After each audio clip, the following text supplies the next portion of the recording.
Salut les amis, bienvenue sur ma chaîne. Comme toutes les semaines, je vous fais une petite rétrospective de tout ce qu'on a fait dans la semaine. Aujourd'hui, là, on est samedi, il pleut, on a déjà pris 17 ou 18 mm, donc je n'ai pas encore semé mes colzas parce qu'on était dans le lin, enfin on a fini de rentrer le lin d'hiver et tout ça. Et du coup, c'est plutôt bon pour le lin de printemps qu'on a aussi retourné cette semaine. Et puis vous voyez derrière moi, il y avait le joker que vous avez vu, je crois, dans une petite vidéo la semaine dernière ou il y a 15 jours. Et je voulais vous, comme à mon habitude, vous dire ce que j'en pense. Donc, alors les pro-orches là, je pense qu'il va falloir vous boucher les oreilles. Mais voilà, écoutez, c'est un peu ma ligne directrice de la chaîne. Je vous dis ce que j'en pense. Je préfère pas dire sinon. Et donc voilà, c'est parti. Donc je me trouve devant le 6RT, un Orch Joker, qui est traîné par le 722. Alors son gros avantage, ça consomme très peu de carburant. Je pense qu'on doit tourner autour de 6, 7, 8 litres hectares suivant les conditions, quoi. Après, il y a un début de chantier qui est assez important. On travaille souvent au minimum 12 km/h. Après, il n'est vraiment pas tirant. Donc RT parce que justement, il est semi-porté, il n'est pas sur le relevage. Et donc c'est notre deuxième. Donc il appartient à l'Akuma, dont je fais partie. On est 3 sur l'Akuma. Le premier, on n'a jamais eu de soucis particuliers. Un petit peu des fuites internes au vérin du rouleau. J'ai eu, vous voyez, tous les petits vérins là, ils avaient tous un petit problème de fuite interne. Mais attention, il en fait quand même beaucoup d'hectares. Je sais pas, moi je pense qu'il fait au moins, peut-être, ouais, il y a des personnes qui le passent 2 fois. Moi ça m'arrive aussi sur le colza, des choses comme ça. Donc il passe peut-être au minimum 800 hectares par an, quoi. Alors là, cet outil-là, il a 4 ans. Donc l'autre, on l'avait gardé 7 ans et on a repris un Orch Joker, exactement le même, parce que on en était très satisfait. Les disques, ils font en moyenne tous les 3 ans. Vous voyez, là, on va finir la saison, je pense, cette année. Il va falloir qu'on recommence cet hiver, qu'on le change. Il a un rouleau. Alors, à l'époque, ça existait peut-être un petit peu moins, mais son gros souci dans les terres plutôt battantes, tout ça, c'est qu'il aurait tendance à faire trop de fin, ce rouleau-là. Sinon, il nous l'avait vendu comme un rouleau imbourrable. Bon, quand on a parfois des grosses quantités d'argile, il arrive quand même à bourrer. Bon, ça, on le savait aussi en le reprenant, ce rouleau-là. Par contre, où je suis vraiment pas satisfait de cet appareil-là, c'est qu'en fait, il ne travaille pas plan. Chez Orch, je leur ai dit plusieurs fois, ils n'ont pas bougé. L'entreprise qui nous l'a vendu, ils ne bougent pas non plus. Donc, écoutez, la prochaine fois, il n'y aura plus de Orch parce que on s'épuise aussi à s'égosiller avec ces gens-là. Et puis, bon, c'est même pas un problème de tracteur, parce que dans l'Akuma, il y a des gens qui ont du Massey, du Fendt, du John Deere. Donc, les problèmes sont identiques avec tous. Et il a tendance à travailler, à piocher trop à droite.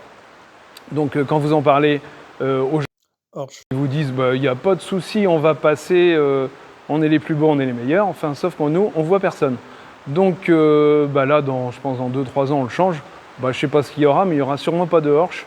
Bon, après, moi j'ai l'habitude de dire aussi que les problèmes arrivent chez tout le monde.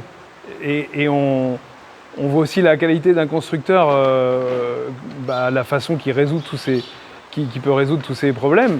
Donc là, en fait, la balle est encore dans leur camp, mais là, vous voyez, il a déjà 4 ans, les garanties sont finies depuis longtemps, et on n'a toujours pas de solution. Donc là, Orch, pour moi, là, ils prennent un carton rouge au moins dans l'Akuma, je pense. Bon, comme problème aussi, il a aussi les défauts aussi de son prédécesseur, qui était, je vous rappelle, le même. Il a plein de fuites internes, donc le rouleau, on est obligé de toujours remettre la pression. Enfin, c'est pas la cause du tracteur parce que je vous dis, ça, avec toutes les marques, ça fait la même chose. C'est pas comme s'il y avait un distributeur qui fuyait ou quoi. Donc voilà, alors on entend souvent parler de ces modèles-là en bien. Là, moi, je pourrais pas vous dire la même chose. Voilà, entre guillemets, la balle est dans votre camp. L'avantage peut-être d'une vidéo comme ça, c'est que ça peut peut-être faire bouger les choses. Mais bon, enfin voilà, c'est pas sérieux, on va dire, de faire traîner les clients comme ça, quoi. Donc moi j'ai toujours eu quelques petits soucis avec Orch parce que j'avais aussi un Terrano avant. Bon le châssis avait cassé, je sais que je l'avais acheté d'occasion et tout ça, mais j'ai quand même pas Le sort s'acharne peut-être sur moi pour la marque-orge. Il y a un problème comme ça. Mais bon, voilà, peut-être que cette vidéo fera avancer les choses. Et puis, n'hésitez pas aussi dans vos commentaires, si vous avez aussi des problèmes semblables, voilà, n'hésitez pas à le partager. Voilà, je pense qu'une chaîne YouTube, ça peut peut-être aussi faire avancer certaines choses avec nos fournisseurs. Donc voilà, bah écoutez, je vous laisse visionner ma vidéo de cette semaine, voilà, relax. Et puis je vous dis à bientôt pour de nouvelles aventures. Salut! On s'apprête à aller retourner le lin, donc nos 2 pétrolettes sont en route. On les fait chauffer un peu parce que c'est surtout la 2 porteurs, c'est quand même une vieille machine, donc bon, c'est une grand-mère, on va essayer d'en prendre soin. Et puis forcément à 2 ça va aller plus vite.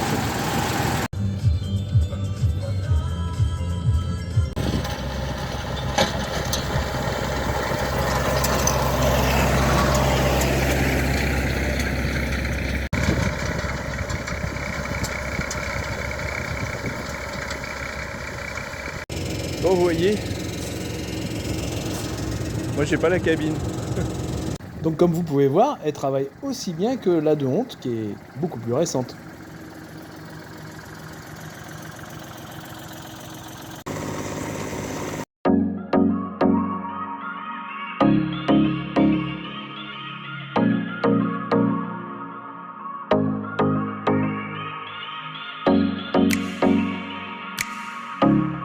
Donc là, comme vous pouvez voir, vous voyez là, vraiment la différence entre du rouille et du pas rouille. C'est quand même limite jaune.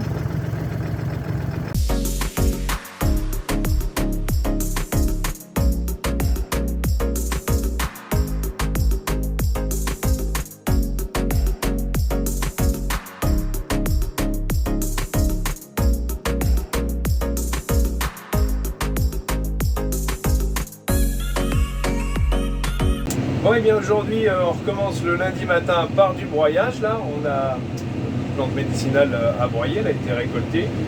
Et du coup, maintenant, on broie et on déchaume voilà, il y a quand même pas mal de volume. Vous voyez les étaux qui restent, et c'est quand même assez important. Donc, ça, c'est prévu. Après, je vais faire pour le précédent colza là qu'on va semer quand il fera un peu plus humide. Et puis voilà, quoi, la semaine est déjà bien partie.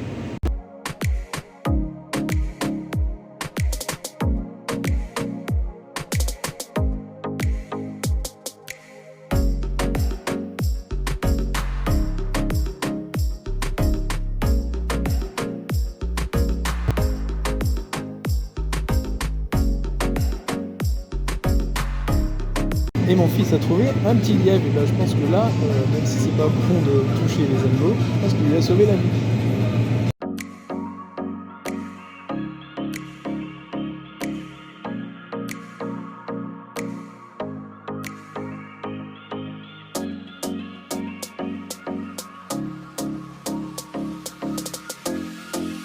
Et ce qui devait arriver arriva. J'ai pris un caillou dans le refroidisseur d'huile. Et donc, voilà, je suis immobilisé. Bon, là, j'ai eu de la chance, ils sont venus très très rapidement.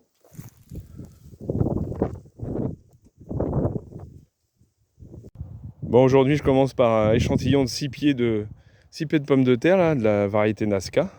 Je sais pas si vous voyez comment c'est sec, c'est hyper sec. Ouais, vous voyez ce qu'on a, on a un peu de tout calibre, hein. Il n'y a pas que du gros, mais de toute façon, je vais avoir l'analyse bientôt de matière sèche et tout ça. Donc j'essaierai, s'il me la communique assez rapidement, je vous la mettrai en vidéo. Donc voilà, on commence à voir la fin de la culture, hein, quand même, hein. Vous voyez, c'est un peu la fin, ça commence à faner, donc voilà. Je pense que tout banquet un peu de verre, il faut les garder, on peut gagner un petit peu de tonnage quand même. Surtout que là aujourd'hui ils lancent de l'eau, et puis samedi un petit peu aussi. Affaire à suivre. Donc aujourd'hui, c'est broyage des entrerangs d'asperges, pour garder ça au plus propre et le plus longtemps possible. Donc avec une tondeuse, très très longtemps. Bon, vous voyez, on héberge un peu de monde dans les asperges.